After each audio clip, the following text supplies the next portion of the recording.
सरकार पूर्ण बहुमत की बना लेना भाई अपनी। सरकार तो सर बन चुकी है, ये तो आप भी जान लीजिए और यहाँ पक्ष भी जान ले। अब ईवीएम हैक हो गई है। बिना ईवीएम के ही ऐसी बात बोल नहीं सकता। लेकिन काम करने को काम तो किया ना इन्होंने, क्या नहीं किया है। गिनवा रहे जी सब हम भी गिनाते हैं, आप कर रहे हैं।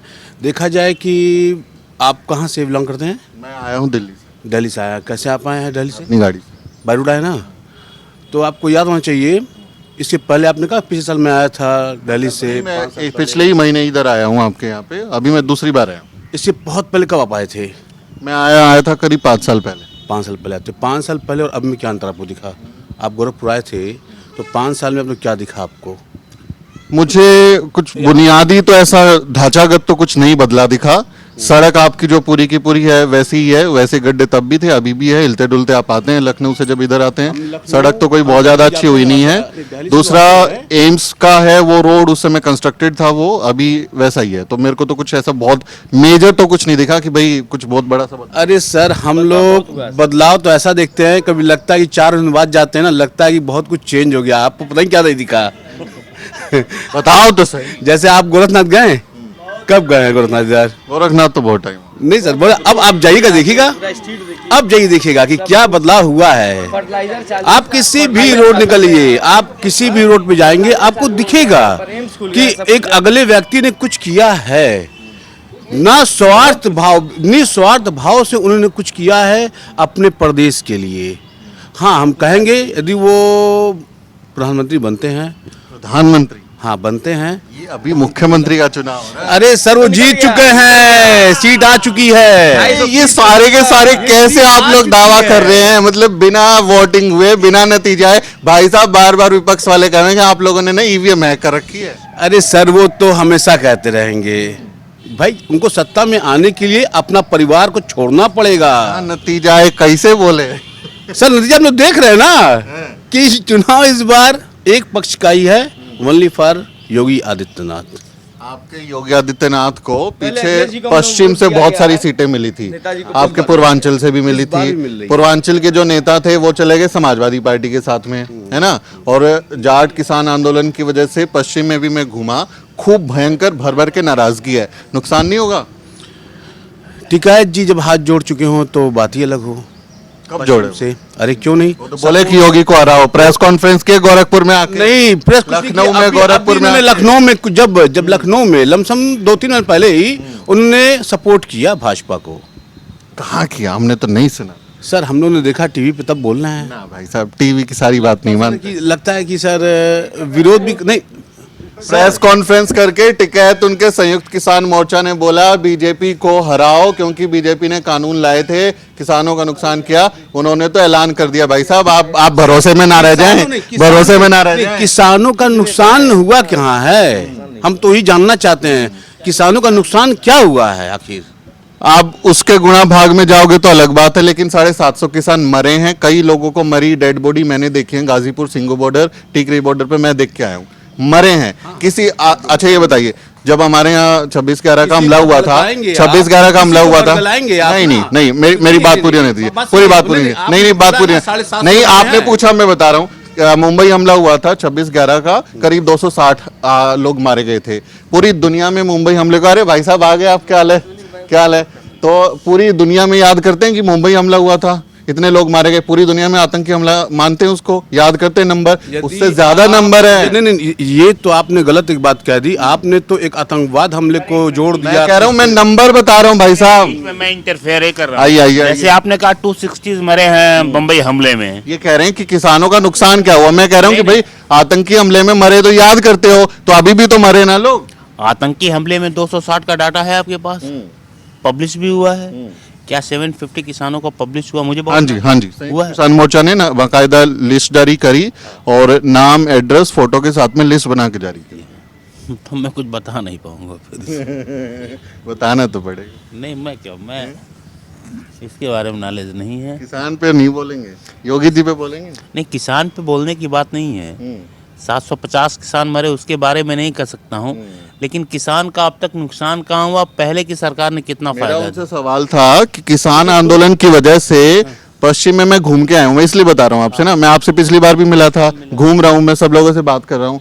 तो पश्चिम में किसान आंदोलन की वजह से नुकसान हो सकता है, पूर्वांचल में कई जातियों के नेता चले गए आपका साथ छोड़ के, तो नुकसान तो नहीं हो सकता? कुछ भी नहीं होगा, कुछ भी कैसे? नहीं। ऐसा जैसे है किसी गधे को बड़े प्लेटफार्म पे बैठा दिया जाए तो अपने आप को सिर समझने लगता है, जैसे स्वामी प्रसाद मौर्य हुए। आप मौर्य जाति को गधा कह रहे हैं? नहीं, मैं किसी आप एक्चुअली आप गलत बोल रहे हैं।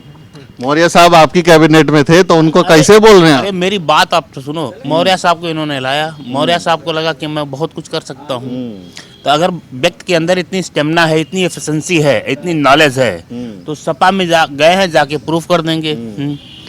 व्यक्ति तभी तक बड़ा है जब वो किसी प्लेटफार्म पे खड़ा है। दारा सिंह चौहान? मुझे राजनीति की उतनी नॉलेज नहीं है।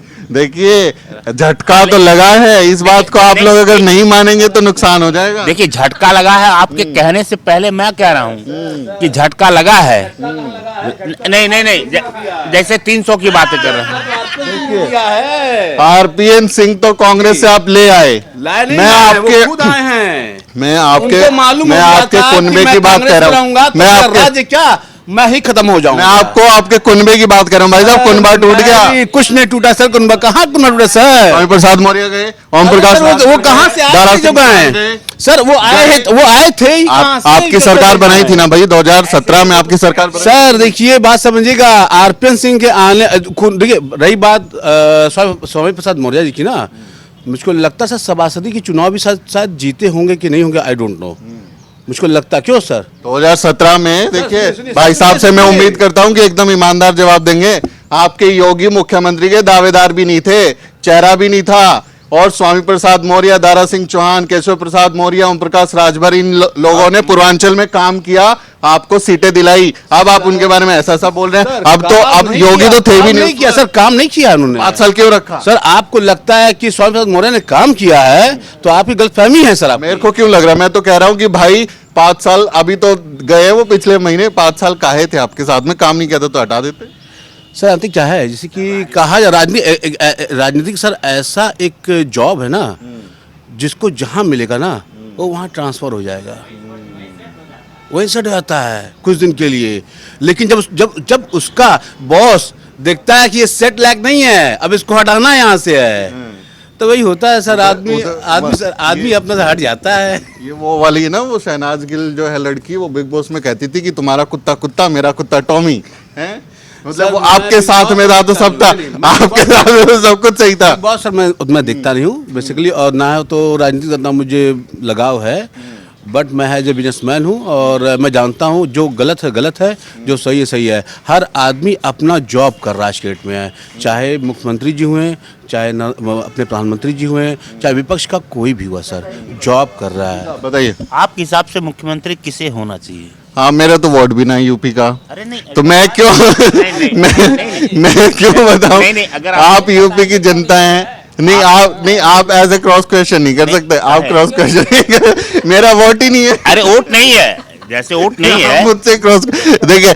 मैं आपने जो पीछे बोला बिना काटे पूरा का पूरा दिखाए, जो आपने बोला वही का दिखाए, अभी आप जो बोलोगे वही दिखाएंगे, तो हम काहे बताएं हम किसको वोट करेंगे? नहीं, आप बताएंगे। नहीं, आपके हिसाब से अखिलेश यादव, योगी आदित्यनाथ जी, प्रियंका गांधी और मायावती, 4 ही की बात हो रही है।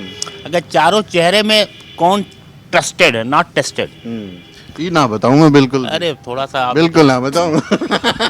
और जो आपने पश्चिम की बात की है, 700 किसानों के बारे में मुझे बहुत नॉलेज नहीं, हम भी बिजनेसमैन हैं, ठीक है सर। ठीक है, 300 सीटें की नहीं तो 250 तो आनी है, और पश्चिम में भी डैमेज होंगे, लेकिन उस लेवल पे डैमेज नहीं होगी। आपको ऐसा लग रहा है? ऐसा लग नहीं रहा, ऐसा होना ऐसा ही है। पिछली बार पश्चिम में एक मिनट, नहीं या तो उनको बोलने दो अभी। पश्चिम में पिछली बार 137 में से ऑलमोस्ट 110 सीटें आई थी आप लोगों की, बीजेपी की जो है। इस बार में पश्चिमी यूपी में बड़ौद, बागपत है ना, खतौली, मुजफ्फरनगर, काफी जगह हम लोग घूम घाम के आए हैं। तो अमरोहा, सब जगह घूमे। नाराजगी तो है, देखिए आप नाराजगी है, उसको अगर इग्नोर करेंगे और हवा में रहेंगे तो नुकसान हो जाएगा। नाराजगी है, लेकिन 110 की जगह पे 80-90 होंगे, और बात रही कि 300 की जगह पे 225 से 250 के बीच में मेरे हिसाब से बीजेपी रहेगी। आपके हिसाब से? बीजेपी 100 रहेगी और अपना नंबर दीजिएगा तो मैं भी आपको कॉल करूँगा। 225 to 250 के बीच में ये रहेंगे। भविष्यवाणी कर दिया। मैंने कर नहीं दिया, लिख के दे देता हूँ आपको। अच्छा, और अखिलेश यादव आपके गोरखपुर में होके गए, रैली किया, बड़ा रोड शो किया, अखिलेश यादव पे क्या कहना है? वो रहेंगे 120, 25, 30 के बीच में ही रहेंगे। बहन जी? बहन जी तो बीजेपी की सेकंड पार्टी है। बीजेपी की सेकंड पार्टी है? हाँ, कौन बताया आपको? वो खुद ही कह रही है कि जहाँ पे हमारे कैंडिडेट हारे हो बीजेपी को वोट दे दे। वो पुराना वीडियो देख लिया भाई साहब आप? अच्छा, नया वाला। जब राज्यसभा के चुनाव हुए थे, राज्यसभा सांसद बनाया था उन्होंने, तो उस समय जिसको कैंडिडेट को बनाया था समाजवादी पार्टी ने उसके साथ में खेल किया था। तब बहन जी का बयान आया था कि मैंने अपने लोगों को बोला है जो मेरे विधायक हैं वोट करेंगे, कि चाहे सपा का हराना है भले ही बीजेपी को वोट करना पड़े। वो पुराना बयान देख लिया आप? उसका भी असर पब्लिक, जैसे मुझे नहीं नॉलेज वैसे बहुत सारी पब्लिक को नॉलेज नहीं है। और जो इनकी SC ST के है वो बीजेपी में कन्वर्ट हुए हैं, पूरा का पूरा कन्वर्ट है। मैं भी सर्वे करता रहता हूँ, मैं लोगों से पूछता रहता हूँ, मैं ठेले वाले से पूछता हूँ, पल्लेदार से पूछता हूँ। बीजेपी के अगेंस्ट बोलता हूँ, कहते हैं नहीं मैं बीजेपी को वोट दूंगा। गोरखपुर में बोलते हैं? गोरखपुर में बोलता गोरखपुर में तो डरते होंगे, बोले गोरखपुर में रहना है तो योगी योगी कहना है, आपको बताते नहीं होंगे? ऐसा नहीं, बस ऐसा नहीं है। क्या योगी जी ने किसकी हत्या कर दी या किसकी बीजेपी ने करवा दी? लेकिन as per face Yogi Adityanath is strong candidate और 250 रहेंगे। तो इस बार प्रेशर ज्यादा नहीं दिख रहा? उधर केशव प्रसाद मौर्य जो हैं सिराथू में बहुत टाइट मुकाबला हो गया है प्रेशर की और वजह से गए भी नहीं योगी आदित्यनाथ उनका प्रचार कर। 50 से 60 सीटें तभी तो मे भी लूजर होंगे। ये तो मैं कह रहा हूँ, तभी तो मैं कह रहा हूँ भाई, जैसे मान लीजिए प्रेशर वहाँ पे है और भी 2-4 जगह होगा, सपा के साथ भी प्रेशर रहा होगा, सब प्रेशर तो सभी लोग में है, लेकिन 225 से 250 के बीच में रहेंगे। आंकड़ा है। और 10 मार्च को क्या पता मैं यहीं बैठूं और फिर से हम बैठ के उस बारे में डिस्कस करें नतीजे। मैं पूरी कोशिश करूंगा, अगर मैं गोरखपुर में रहा तो मैं आपसे जरूर मिलूंगा। क्या कह रहे थे भाई साहब? माइक पे बोलने से आवाज आती है, अब साइड बोलेंगे ना तो नहीं आती। साइड बोलना चाहे माइक पे बोलने की बात नहीं हो रही, यहाँ पे जनता की आवाज़ है ये। आप चाहे कुछ भी पूछ लीजिए, कुछ भी जान लीजिए, योगी जी आ ही रहे हैं तो वही आएंगे। रीज़न क्या है? जिस हिसाब से उन्होंने वर्कआउट किया है 5 सालों में, वो आपको नहीं दिख रहा है, बट लेकिन हम लोग को दिख रहा है ना, हमारी जनता को दिख रहा है ना। देखिए हम आंकड़े देख रहे हैं, आंकड़े, नंबर। आप किसी लड़के को लड़की को पास हुआ कैसे मानते हो? जब उसको परीक्षा में पेपर में नंबर मिलते हैं कि भाई इसको इतने नंबर मिले, 50 मिले, 80 मिले, नंबर से ही नापते हैं। मोदी जी बैठे हैं दिल्ली में, उनकी कई सारी एजेंसी हैं, उन्हीं की बनाई हुई। नीति आयोग उनका बनाया हुआ है, national crime record bureau central agency है, केंद्र सरकार के तहत आती है। उसके सामने आंकड़े आए, आप लोग दावा करते हैं कि भाई लॉ एंड ऑर्डर बहुत बेहतर हो गया। NCRB का डेटा, मोदी सरकार की एजेंसी का डेटा ये कह रहा है कि योगी राज में अपराध ज़्यादा बढ़े हैं, महिलाओं के खिलाफ अपराध में यूपी नंबर 1 है, ज़्यादा अपराध के मामले दर्ज हुए हैं। तो डेटा झूठ बोल रहा है क्या? सर अभी तो पेपर में ऐसा डेटा हमने पढ़ा नहीं है, गूगल करके और ना तो सर मैं ना तो सर हम नहीं, कांग्रेस की बात मत करिए सर। जैसे कि ना तो क्या कहते हैं, ऐसा हमने देखा नहीं कि अभी कल रात को हम लोग नियर अबाउट 11 बजे गए थे यहाँ पे चंपाद्वीप पार साइड में गए थे अपनी वाइफ साथ। हम लोग गए, अपना एंजॉय भी किया गया, कोल्ड ड्रिंक अपने लिए, आदमी बच्चे भी थे, 2-3 परिवार था। तो हमको लगता नहीं कि कोई और सरकार इसके पहले थी तो हम लोग जा भी पाते वहाँ पे। ये भी जान लीजिए आप। तो हम नहीं जान सकते हैं कि गुंडई ख़त्म नहीं हुई है। अला एक से गुंडा इस समय प्रेजेंट टाइम में बिल में छुप के बैठा हुआ है, सोचता है कि बाहर निकलूंगा तो कुछ कर दूंगा, गलती से भी तो चल जाऊंगा अंदर। तो उधर केंद्र सरकार में कौन साजिश कर रहा है जो गलत डेटा छपवा दिया? अब सर जानती है, छोटा मोटा चोरी मोरी का होगा तो होगा। नहीं भाई साहब, अभी NCRB का डेटा निकाल के दिखाऊंगा गूगल करके। झूठ नहीं बोलते, फ्रॉड बात नहीं करते, कैमरे में रिकॉर्ड हो रहा है। झूठ बोलने की बात नहीं है, मैं अपनी बात बोल रहा हूँ, मैं झूठ नहीं बोलता। देखा नहीं, डेटा दिखा दूंगा अभी निकाल के। अब आपने देखा नहीं तो मतलब हुआ नहीं। डेटा मैं भी देख लूंगा, ऐसी बात नहीं है, बट लेकिन जिस हिसाब से क्राइम हो नहीं रहा ना, मैं उसकी बात करूंगा। क्राइम सुधरा है? बहुत सुधरा है जी साहब। भाई साहब आपका नाम क्या है?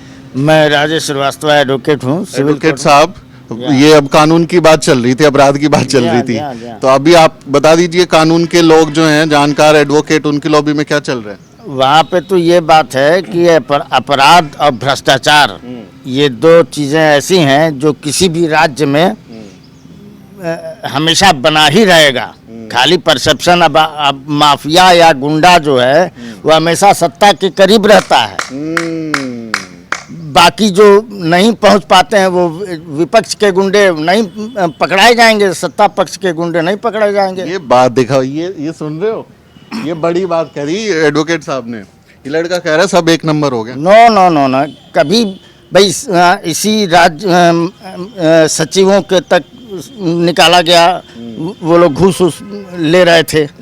अभी 2-3 साल पहले की बात याद आ गई, वो मैं बता रहा हूँ। तो कब सेक्रेटरी पे आरोप लगे थे, हाँ, पेपर लीक हो रहे हैं, और 69,000 शिक्षक भर्ती आरक्षण घोटाला उसमें भी हुआ। ये देखिए ये चल रहा है, ये लगातार चल रहा है हमेशा। अभी मैंने हम तो ये नहीं समझ पाते हैं कि हिंदुस्तान में घपले, नए नए किस्म के घपले हो रहे हैं। वो अभी स्टॉक मार्केट में वो को लोकेशन घपला, अब इसको तो समझने में भी बड़े बड़े विद्वान नहीं समझ पाएंगे कि को लोकेशन घपला कैसे हो गया हजारों करोड़ का। अब कौन सा अननोन योगी बाबा के इशारे पे जो है एनएससी की जो अध्यक्ष जो है वो बनाती थी। तो भ्रष्टाचार तो हमेशा वो तो रुक ही नहीं सकता है भाई। देखिए भाई साहब चले गए, अब इनका जवाब दे दीजिए ना, मेरे सवालों का तो दे दिए। देखिए भाई साहब कह रहे हैं कि भ्रष्टाचार। मैं अपने घर का खुद मुख्यमंत्री प्रधानमंत्री हूँ, फिलहाल मेरा बिजनेस में वेट कर रहा है, मैं चल रहा हूँ। सरकार पूर्ण बहुमत की बना लेना भाई अपनी। सरकार तो सर बन चुकी है, ये तो आप भी जान लीजिए और यहाँ पक्ष भी जान ले। अब ईवीएम हैक हो गई है, बिना ईवीएम के ही ऐसी बात बोल नहीं सकता। चलिए अच्छा लगा आपसे बात करके। शुभकामनाएं आपको।